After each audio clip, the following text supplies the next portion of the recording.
साधना साधना हमें कामचोर नहीं बनाती। और मनुष्य काम करने के लिए ही भगवान ने भेजा। राम जी ने काम किया, कन्हैया ने काम किया, हम और आप क्यों ना करें?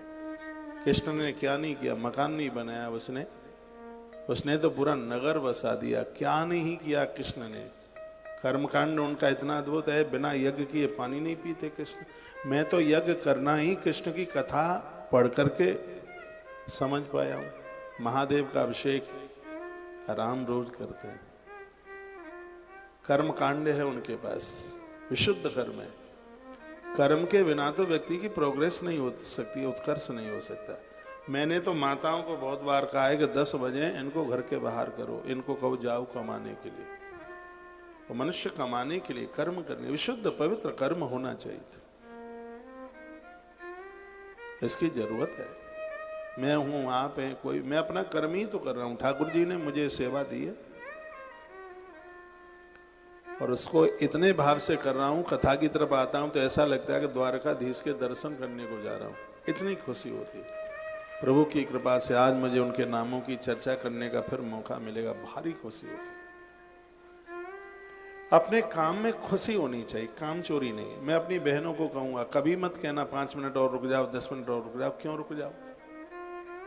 उनको कहो ये मैंने भोजन बना दिया, टिफिन लगा दिया, अपने समय से जाइए। सूर्य चंद्रमा सब अपने समय से काम करते हैं, हम अपने टाइम से काम क्यों ना करें?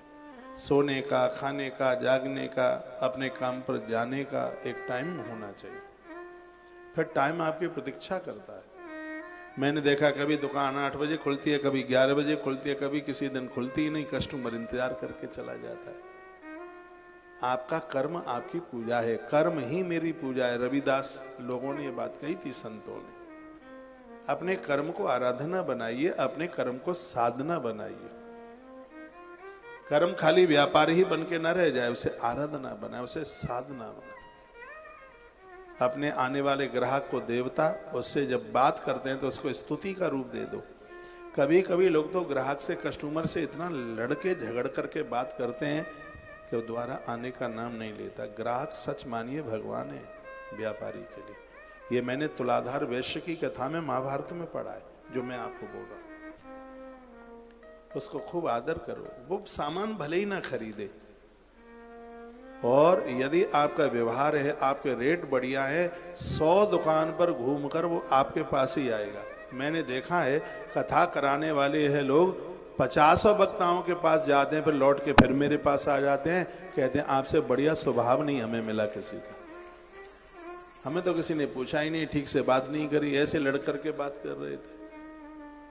हमारे सामने लिस्ट रख रहे थे, हमारे मंच पर कोई नहीं आएगा, हम किसी का नाम नहीं लेंगे।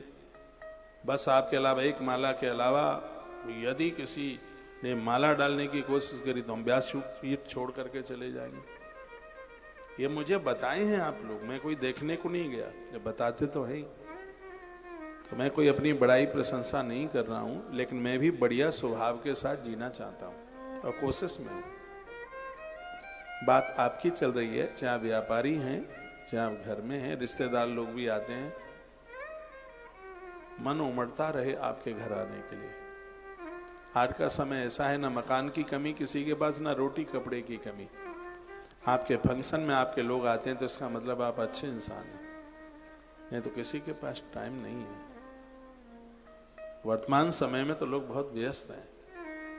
चाहे आपके संबंधी आए हों, चाहे आपकी सास के आए हों, चाहे आपके पति के संबंध में कोई आए हों, उनको अति आदर मिले, उसको भारी मान मिले। मैंने माँ यशोदा के चरित्र में ये पढ़ा है, तभी तो कृष्ण उनके बेटा बन करके आ गया।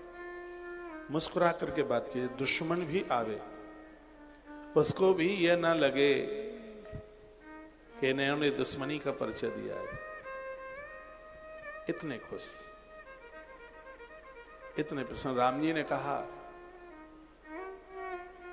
हनुमान मैं पीछे मुड़ के देख रहा था, यदि विभीषण के साथ आज रावण भी आ गया होता तो हमेशा हमेशा के लिए उसको माफ कर देता, उसे क्षमा कर देता। ऐसा स्वभाव बना। ऐसा नहीं किसी से दुश्मनी और आपके घर आ गए और आप गाली देना शुरू कर दें। इससे और गिरा इंसान कोई दूसरा नहीं हो सकता। इतनी दुश्मनी, और रावण के साथ कितनी बड़ी दुश्मनी है भगवान की। रावण के अंदर भगवान के प्रति कितनी बड़ी दुश्मनी है।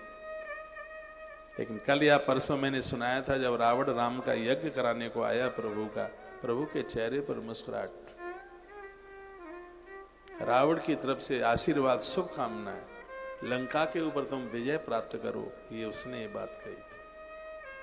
तो कथाएं तो हमें बदल करके रख देती हैं। ज्ञान, कर्म और भक्ति, ये तीनों हमारे और आपके पास हो। ज्ञान का मतलब है अच्छी चीजों से जुड़ना, परमात्मा से, संस्कारों से जुड़ना, यही ज्ञान है।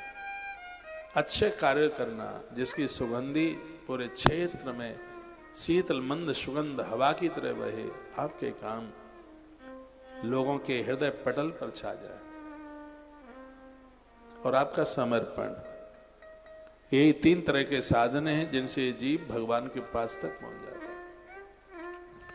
रामायण के दोहा 186 के नीचे की चौपाई है, 1 2 3 4 5 6 नंबर की चौपाई है। सब अपने अपने वाहन में बैठ के जा रहे हैं। आप भी घर के बाहर जाएं तो अपने वाहन में बैठ करके जाइए। किसी के पास ज्ञान का वाहन है, किसी के पास भक्ति का, किसी के पास कर्मकांड का। और यही हमारी यात्रा में हमारे